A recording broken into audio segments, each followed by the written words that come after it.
యేసయ్య లేని వారి జీవితాల్లో, ఓకేనా, యేసయ్య ఎవరి జీవితంలో ఉండడో వాళ్ళ జీవితంలో ఎవరు ఉంటారంటే సాతాను ఉంటారు. ఎవరు చెప్పండి?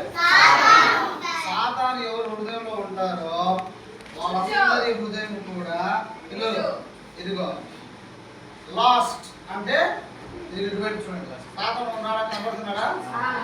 లాస్ట్ అంటే కామము, అంటే అంటే వ్యభిచారం చేయడము, ఇలాంటి పాపాలు చేస్తారు. తర్వాత ఇటువైపు చూడండి, యావరేస్ అంటే దురాశ. చెప్పండి ఆశ, డబ్బు సంపాదించాలి, బాగా వెండి సంపాదించాలి, బంగారం సంపాదించాలి, పేరు సంపాదించాలి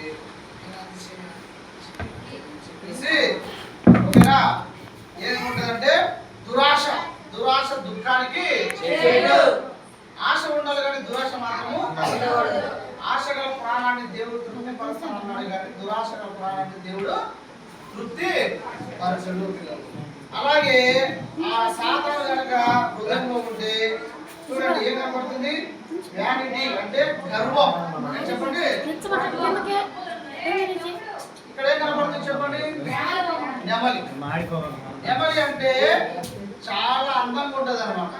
ఓకేనా, నెమలి చాలా అందంగా ఉంటుంది. అది అనుకుంటుందంట అంత అందంగా ఎప్పుడు లేదు, నేను చాలా బాగా నాట్యం వేస్తాను. బాగా నాట్యము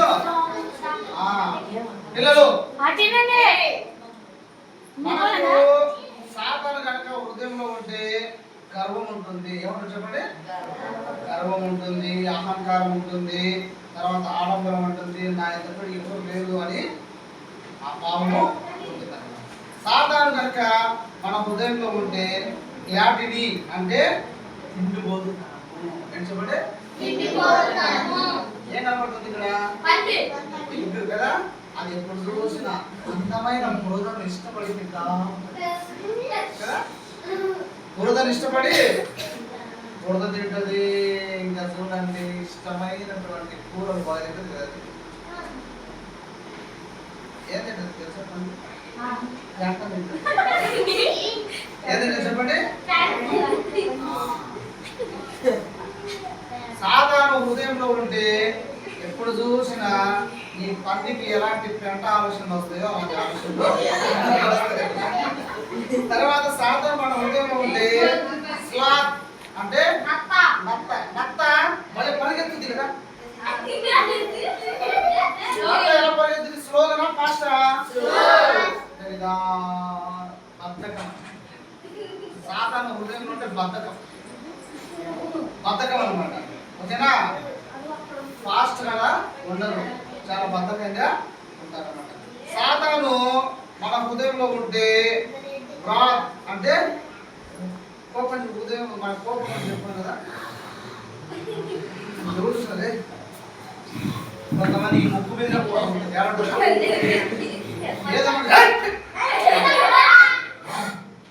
అంటారు కదా. చూడండి సింహం ఎక్కడ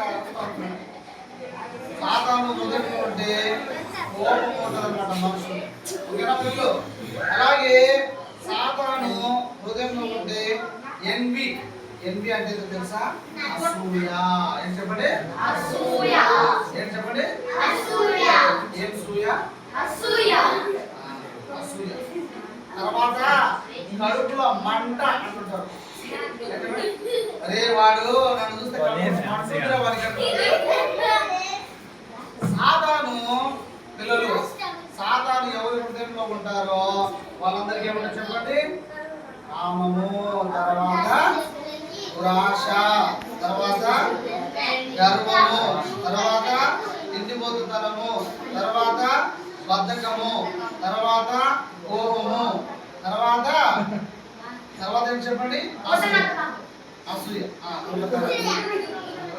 అయితే యేసయ్య ఎవరి హృదయంలో అయితే ఉండరో వాళ్ళ లైఫ్ ఇలా ఉంటుందన్నమాట. పిల్లలు వింటున్నారా? యేసయ్య ఎవరి హృదయంలో ఉండరో వాళ్ళ లైఫ్ ఇలా ఉంటుంది. అయితే ఇలాంటి వారందరి కోసము యేసయ్య ఏం చేశాడంటే తన రక్తము చేత ప్రతి పాపాలను ఆయన ఏం చేశాడంటే ఆయన మన పాపాలను ఆయన కడిగి పవిత్రపరిచాడు. క్లాప్స్ చెప్పండి అందరూ. ఆయన కుమారుడైన యేసు రక్తము ప్రతి పాపము నుండి మనలను విడిపించి పవిత్రునిగా చేయును. యేసు రక్తం మనల్ని ఏం చేస్తుంది చెప్పండి? మన పాపాలను తొలగించి పవిత్ర. ఎలాంటి పాపాలు? ఎలాంటి పాపాలు చెప్పుకోండి కదా. ఫస్ట్ ఎలాంటి పాపాలు చెప్పండి? కామము. యేసు రక్తము కడిగి పవిత్రపరుస్తుంది. తర్వాత గర్వాన్ని యేసు రక్తం కడిగి పవిత్రపరుస్తుంది. తర్వాత తిండిపోతుతనాన్ని యేసు రక్తం కడిగి పవిత్రపరుస్తుంది. తర్వాత బద్ధకాన్ని యేసు రక్తం కడిగి పవిత్రపరుస్తుంది. తర్వాత కోపాన్ని యేసు రక్తం కడిగి పవిత్రపరుస్తుంది. తర్వాత అసూయను కూడా యేసు రక్తం కడిగి పవిత్రపరుస్తుంది. ఇలాగా యేసు క్రీస్తు ప్రభు వారు మన పాపాలన్నీ కడిగి మనం ఏం చేశాడంటే మన హృదయాలను ఆయన పవిత్రపరిచాడు. క్లాప్స్ కొట్టండి.